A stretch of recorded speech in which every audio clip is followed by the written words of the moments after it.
সিয়া অনেক আনন্দ মনে করছে তোমাদের জুনিয়র, যে ভাবছে ঘুরতে যাচ্ছে, কিন্তু ভাবছে ঘুরতে যাচ্ছে, নাচ করছে। কেমন লাগছে জুনিয়রকে কমেন্ট করে জানাবে। ওখানে জুনিয়রের দিদিও রেডি, হাসছে সবাই, ওদিক দিয়ে মামা ওকে মারছে, কিন্তু এত গান গাইছে, এরপরে কি হবে যে বুঝতে পারবে ও। মামাকে আসতি বাবা। তো এই দেখো আমাদের এখানে কিন্তু আজকে বৃষ্টি হচ্ছে। আজকে হচ্ছে শনিবার, মানে হয়েছে, এখন বর্তমানে হচ্ছে না, ওই জন্যই আমরা বেরিয়েছি আর। Hello everyone, welcome back to my channel. You are watching Asansol blogger Shrabani. কদিন ধরে ব্লগ করছি না, দুদিন ধরে। আজকেও সকাল থেকে ব্লগ করিনি, এখন যেহেতু বেরোচ্ছি সে কারণেই ব্লগটা শুরু করলাম। আজকে হলো শনিবার, এখন ঘড়িতে বাজে বিকেল 5:30। আমি জুনিয়র বেরিয়ে পড়েছি, এ দেখো, আর মাও আসছে। তো টাইটেল আর থাম্বনেল দেখে তো বুঝতেই পারছো তোমরা আমরা কোথায় যাব এখন। যেখান থেকে দেখছো আশা করি খুব ছাকানাকা আছো, খুব ভালো আছো। আর এখন জুনিয়রের জন্য বেরিয়ে পড়েছি আমি আর মা আসছে, ওই যে ওখান দিয়ে আসছে দেখতে পাচ্ছ। তো আমরা এখন যাব হচ্ছে জুনিয়রের ডক্টরের চেম্বারে। তো ডক্টরের সাথে কথাবার্তা হয়ে গেছে, 6টায় যেতে বলেছে, এখন 5:30।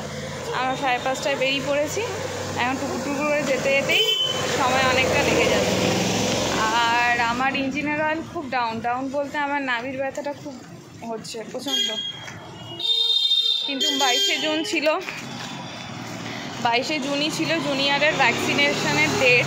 সেটা তো অনেকটা দিন দেরি হয়ে গেল, আজকে শনিবার হয়ে গেল, 1 সপ্তাহ হয়ে গেছে আমরা চলে এসেছি এখানে। তো ওই জন্য আজকে ফোন করলাম ডক্টরকে, বললো নিয়ে যেতে। তো যাই হোক, এদিক ওদিক ম্যানেজ করে এখন যাচ্ছি জুনিয়রকে ভ্যাকসিনেশন করাতে। জুনিয়রের বাবাকেও ফোন করে সেটা জানিয়ে দিয়েছি অলরেডি। এই ডক্টরকে ফোন করার পরে, সব ব্যবস্থা হওয়ার পরে তারপরেই আর কি ওকে ফোন করলাম, বড়মশাইকে। তো চলো, আমি এখন হাঁপিয়ে যাচ্ছি কথা বলতে গেলে।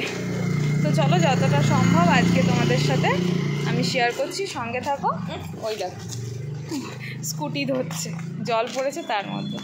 তো চলো, আশা করি যাতে বৃষ্টিটা না হয়, এরকমই থাকে ওয়েদারটা, আমরা ঘুরে আসি, তারপরে বৃষ্টি না। এই দেখো রাস্তা কিন্তু পুরোই ভেজা।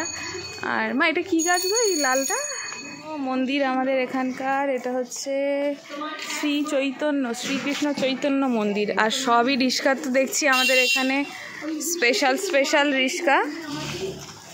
যাবে গো, রক্ষিতের চেম্বারে যাব, গল গ্রিন। এখন যাচ্ছ?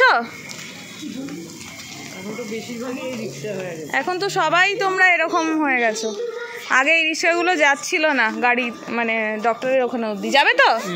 ও এখন যাচ্ছ? জুনিয়রের আজকে ভারী মজা, কারণ এই ব্যাটারিওয়ালা রিস্কাগুলো জুনিয়র খুব পছন্দ করে। এই রিস্কাগুলোতে ও একা ঝাঁপিয়ে লাফিয়ে উঠতে পারে, তোমরা জানো কি সেটা? আর আগে যখন আসতাম তখন দেখতাম কিছু পরিমাণ রয়েছে তোমার টানা রিস্কা, মানে যেটা প্যাডেল দিয়ে চালাতে হয়, আর বাকিগুলো এরকম ব্যাটারি রিস্কা। কিন্তু এই ব্যাটারি রিস্কাগুলো আবার জুনিয়রের ডক্টরের চেম্বার অবধি যেত না এতদিন ধরে। তো এখন দেখছি শুনছি ওনারা যাবেন। তো যাই হোক, সোনায় সোহাগা হয়ে গেল না। জুনিয়র তোমাদের এই রিস্কাতে উঠলে ওর আর কোনো কি বলবো, কোনো প্রবলেম নেই, চুপ করে একদম সুন্দরভাবে রিস্কাতে বসে থাকে। তো আমরা এখন পল্লীশ্রীর কাছাকাছি চলে এসেছি, আর কিছুক্ষণ গেলেই এই ভিতর রাস্তা দিয়ে সুবিধা, ভিতর রাস্তা দিয়েই চলো, ওদিকে জ্যাম হবে মোড়ে। সো ঝাঁকানাকা করে তোমাদের সাথে গল্প করতে করতে আমরা কিন্তু গল গ্রিনে ঢুকে পড়েছি। কারা গল গ্রিন থেকে আমার ব্লগটা দেখছো কমেন্ট বক্সে কিন্তু অবশ্যই জানাবে। তো জুনিয়রের ডক্টরের চেম্বার কিন্তু গল গ্রিনের এখানেই। আর দেখতেই পাচ্ছ গল গ্রিন মিনিগুলো একদম সুন্দরভাবে সারিভাবে দাঁড়িয়ে রয়েছে। আর এই বাসগুলো দেখলেই বাবার কথা প্রচণ্ডভাবে মনে পড়ে, কারণ হচ্ছে বাবা এই বাসগুলোতেই দোকানে যেত। পাঁচটার কাছের ওখানে তো বাবার দোকান ছিল, তো রিস্কা করে বাড়ির থেকে আসতো, তারপরে এইভাবে যেত। আর বাবার সাথে আমি প্রায় সময়ই যেতাম বাবার দোকানে, বিভিন্ন কাজের জন্য, বা কোনো ছুটি রইলো তো বাবার দোকানে চলে গেলাম, এরমই একটা হতো। তো ওই কথাটা খুবই মনে পড়ছে, পরে আর কি যখনই এদিকে আসি তখনই মনে পড়ে। তো চলো, এই করতে করতে আমরা চলেও এলাম। আসো, নামতে হবে এবারে। হয়েছে, গান হয়েছে। দেখলেই পাগল জুনিয়র। এখন চলে এসছি আমরা, সুই ফোটা হয়ে গেল। দেখো কত সুন্দর ফ্লাওয়ার, দেখেছো? ফুল দেখেছো তুমি? কোথায় এসছো তুমি? তুমি চিনতে পেরেছো? তুমি তুমি চিনতে পেরেছো? দাঁড়াও, জুতো খুলতে হবে তো। বললো দাদা হাতে রাখবো না আপনাকে দেবো? সো এই বেবিটাকে দেখতে এখন তোমাদের জুনিয়র একদম ব্যস্ত। গান করছো তুমি? না না না, ওটা কে? ওটা কে? এটা বেবি। বেবি কই? বাবা বেবি কই? আমার মনে আছে আমি যখন ছোট ছিলাম এখানেই আসতাম, আর মা আর মাসি আমাকে ঠিক এই জুনিয়র যেরমভাবে বসে আছে এরমভাবে বসিয়ে রাখতো, আর আমি চুপ। তোর মতন আমি করতাম, তোর মতন আমি করতাম, ওর মতন করতাম। এই যে মা বলছে তোকে তো এখানেই দিয়েছি। আর দেখো তোর মতন আমি করতাম না, চুপ করে বসে থাকতাম। তুই চুপ করে বসে আছিস, হাত পা দুটোই নড়ছে, মুখটাও নড়ছে। চুলগুলো সব ভিজে, মানে চুল ছেড়ে রাখি না তো অস্বস্তি লাগছে। চুলটা অ্যাকচুয়ালি যখন শুয়েছিলাম ছেড়ে শুইনি, তো চুলটা পুরোপুরি ভিজেই রয়ে গেছে। তো চলো এখন শুরু হবে যুদ্ধ, কীভাবে সুই ফোটানো হবে আর উনি কীভাবে কেরম রেসপন্স করবে সেটাই হচ্ছে আজকে দেখার বিষয়। আর আশা করি তোমাদের সাথে শেয়ার করতে পারবো না। তো চলো দেখা যাক কি হয়। বাইরে যেও না পঙ্কু। দেখো এবার তোমাদের জুনিয়রের হয়ে গেছে বসে থাকা, এখন বাইরে। এটা কি বাবা? দেখ তো ফ্লাওয়ার কই? ফ্লাওয়ার ফ্লাওয়ার কই? কোথায়? ও বাবা এখন নিচে নামে না। ডক্টরবাবু তাহলে বলবে এই যে তুমি কেন নিচে নেমেছ, বকবে কিন্তু। হ্যাঁ হ্যাঁ এখন নিচে নামে না বাবা। রিস্কা কাকু আমাদের জন্য ওয়েট করছে, ঠিক আছে? রিস্কা কাকু আমাদের জন্য ওয়েট করছে বাবা। আমরা আবার যাব তো, আমরা আবার যাব আমরা। জুনিয়র এখন ওই গাছগুলো দেখতে খুব ব্যস্ত। কোথায় যাবে?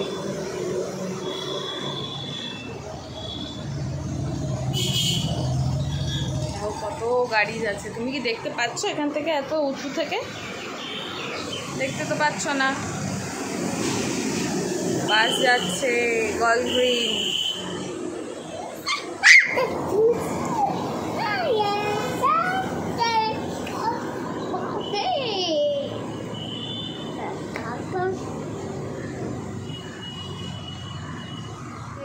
বকা দেবে আঙ্কেল, বকা দেবে কিন্তু। ওটা ধরে না, নোংরা লেগে যাচ্ছে বাবা হাতে, বকা দেবে কিন্তু। যেও না বাবা, ভয়।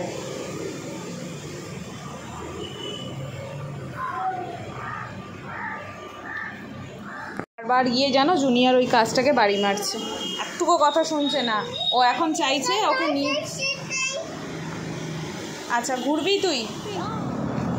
শান্তি এই যে ঘুরছিস শান্তি, এই যে ডাক্তারবাবুর বাড়ি দেখতে পাচ্ছিস।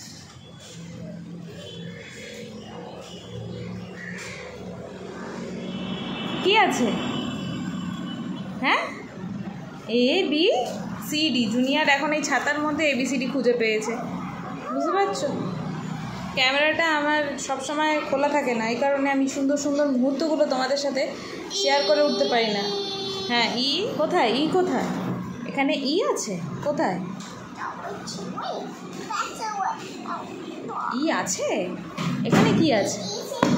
ECD আছে। ECD কই?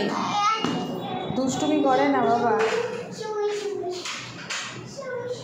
দুষ্টুমি করে না। না দুষ্টুমি, কান্নাকাটি অনেক হয়েছে। চলো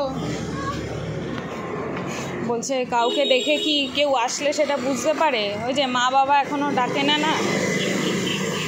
তোমাদের জুনিয়র আজকে সুই ফোটাতে গিয়ে ফুললি ঝাঁকানাকা ব্যবস্থা করে ফেলেছে। মানে কি আর বলবো তোমাদেরকে, বলার আর কিছু নেই। কম্পাউন্ডার ধরেছে পা দুটো, আমি ধরেছি হাত দুটো, তারপরে জুনিয়রের ফাটিয়ে কান্না, তার মধ্যে চলছে সুই ফোটানোর কাজকর্ম। যাই হোক, ঝাঁকানাকা অবস্থা, তোমাদের সাথে কোনোটাই শেয়ার করে উঠতে পারিনি। কিন্তু ডক্টর একটা কথা জিজ্ঞেস করলো, ছেলে এখনো অবধি বাবা মা ডাকে? কি ডাকে? কাউকে নাম ধরে ডাকতে পারে? আলাম হ্যাঁ ডাকতে পারে তো, তার রক্সি রক্সি দিদিকে সারাদিনই ডেকে যায় রক্সি দিদি, আর তার সাথে খেলতেও ব্যস্ত থাকে। আর তার সাথে টুকুর টুকুর করে ওই যে কোকোমেলন থেকে শিখেছে ABCD আর গান বাজনা যেগুলো শেখে সেগুলো গুনগুন করতে থাকে। কিন্তু যখন কেউ ডাকে, ঠাম্মা যদি বলে সোনা আর আমি যদি বলি পঙ্কা, তাহলে কি আর হয়?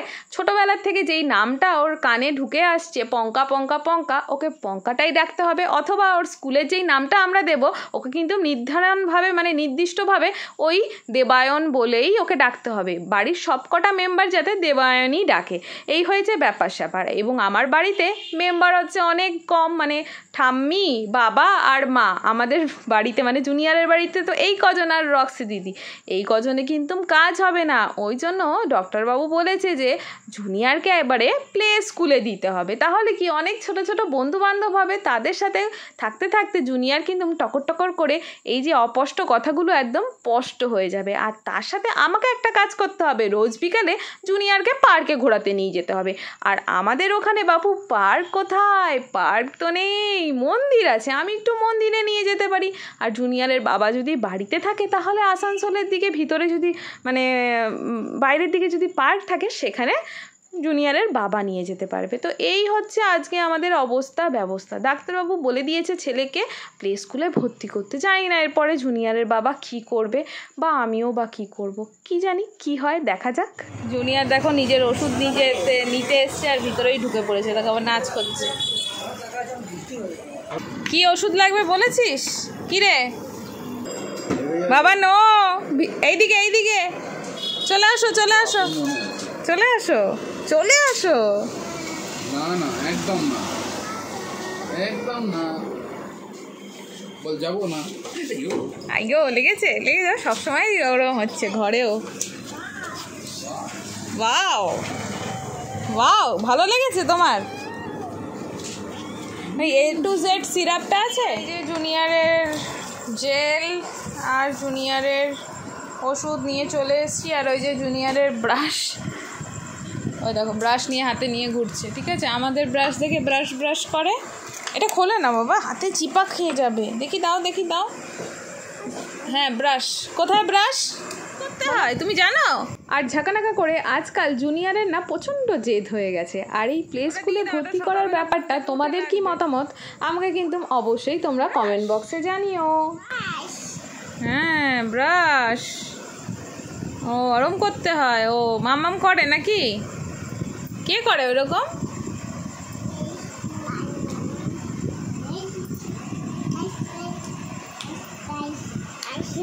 ব্রাশ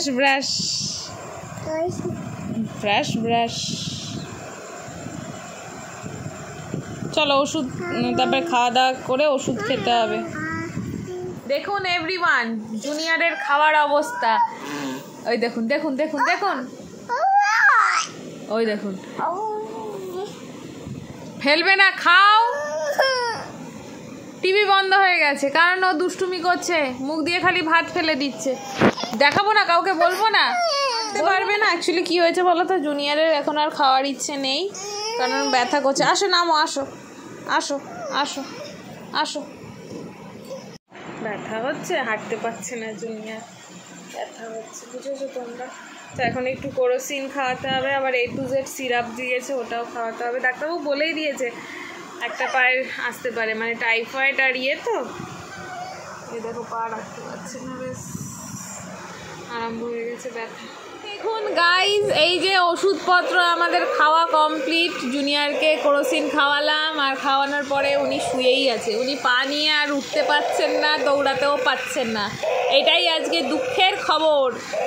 এখন শুয়ে মুখে দেয় না বাবা, মুখে দেয় না বাবা, মুখে দিলে ওটা খারাপ হয়ে যাবে না। এখন একটুখানি আমাদের খেলা চলছে, ঠিক আছে? মুখে দেয় না বাবা। তো জুনিয়র ঠিক করে খাওয়া দাওয়া করছে না বলে জুনিয়রকে কিন্তু A to Z মেডিসিনটা ডক্টরবাবু দিয়েছে। আর জুনিয়র একটা প্রবলেম আছে, সেই জন্য ডাক্তারবাবু আরও 2-3 সপ্তাহ দেখে তারপরে ওনাকে জানাতে বলেছে। তারপরে 2 সপ্তাহ পরে মেবি ওনাকে ফোন করে যদি যাওয়ার হয় ডক্টরের কাছে তাহলে যেতে বলেছে।